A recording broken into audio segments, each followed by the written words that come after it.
Welcome to Chapter 10, Mental Judo, Principle number 4 in your journey through prospecting rules. Today, we're exploring a strategy rooted not in pressure, but in flow. As Carl Becker said, the principle of Judo is not one of aggression, but of flowing with things, and that's exactly what Mental Judo is all about. Now, I'm no martial arts expert, but in Judo, you don't overpower your opponent. You use their own momentum to redirect them. Mental Judo works the same way. Instead of forcing your point, you use the prospect's own thoughts to influence how they see you and your offer. This isn't combat, it's conversation. The literal translation of Judo is the gentle way.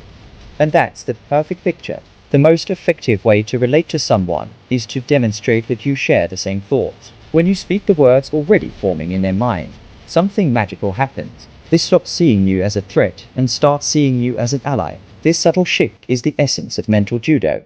So what if I told you the best way to persuade someone isn't to push your point harder, but to give in a little, to actually convince them not by arguing, but by agreeing with them first?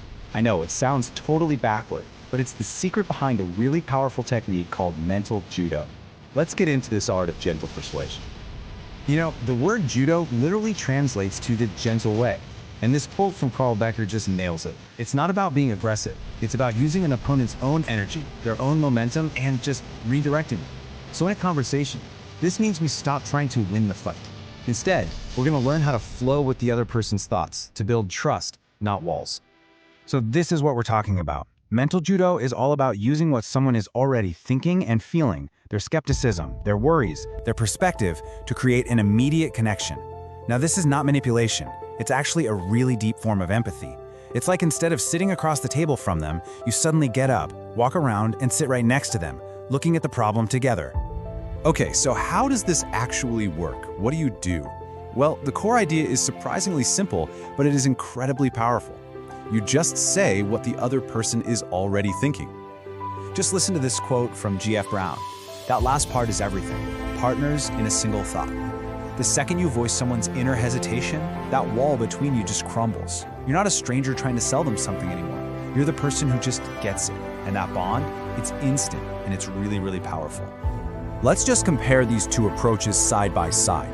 The old school aggressive way, it immediately puts people's guard up. You come off as a threat and their natural instinct is to push back, to create friction. But with Mental Judo, you do the complete opposite. By saying their thought out loud first, you lower their guard, and boom, you've just become an ally. All that resistance just melts away and turns into rapport. Okay, so this is the question, right? I'm sure it's on your mind. This all sounds great, but it's not like you can actually read minds. So how in the world do you know what someone else is thinking? Honestly, the answer is just empathy. For 1 second, just put yourself in their shoes. Someone you barely know strikes up a conversation, and then suddenly they pivot to some kind of offer or big idea. What's your first thought? It's probably going to be, okay, this is kind of random, or wow, this is coming completely out of left field. All you have to do is say that exact thought for them. All right, let's get super practical. How do you use this to go from just a normal, casual chat to asking the big question you want to ask without making it all weird and awkward? Simple. You build a bridge. Here is a perfect example of a bridging phrase. By the way, Jack, I know this is coming completely out of the blue, but based on our conversation, I feel like I just have to ask. See how that doesn't feel pushy at all? It feels really self-aware and respectful and human. And this isn't just a lucky guess. It's a formula you can use over and over. Step 1, you acknowledge the awkwardness. You speak their mind. Step 2, you justify why you're asking, linking it back to the nice chat you just had.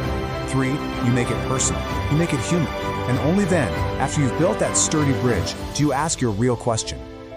All right, if that was the basic move, we're now getting to the black belt level. This is an advanced level application of Mental Judo that is so effective. It's called the Columbo approach. Yeah, that's right. It's named after that Columbo, the TV detective. His whole genius was that he seemed so harmless and scattered.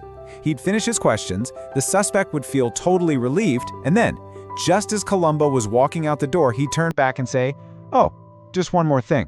And that was always the killer question, wasn't it? And the technique works exactly the same way. You just have a normal, pleasant conversation. You don't bring up your main point, and you let it end naturally. Then, And listen, this is the most crucial part. You physically turn your body like you're about to leave. Their defenses just plummet. That's when you pause, turn back like a thought just popped into your head, and then you ask your question. And this is why it's so potent. Power isn't just in the words you say. It's in delaying the question and in the physical act of turning away.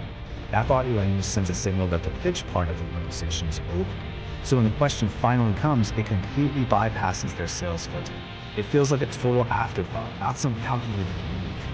So let's wrap this all up. Mental Judo is a seriously powerful tool you can add to your communication skills. So what are the main things you need to remember to master this gentle way? First, just remember, don't fight, flow.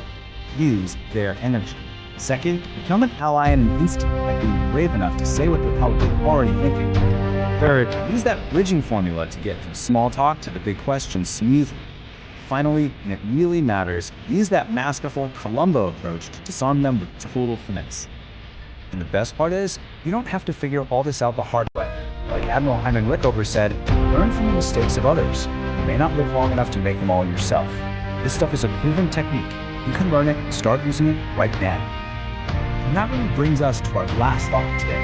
As you go about your week, I want you to think about this one question. In your job, in your negotiations, maybe even in your personal life, where could you get a much better result, not by pushing harder, but by choosing the gentle way, by yielding first?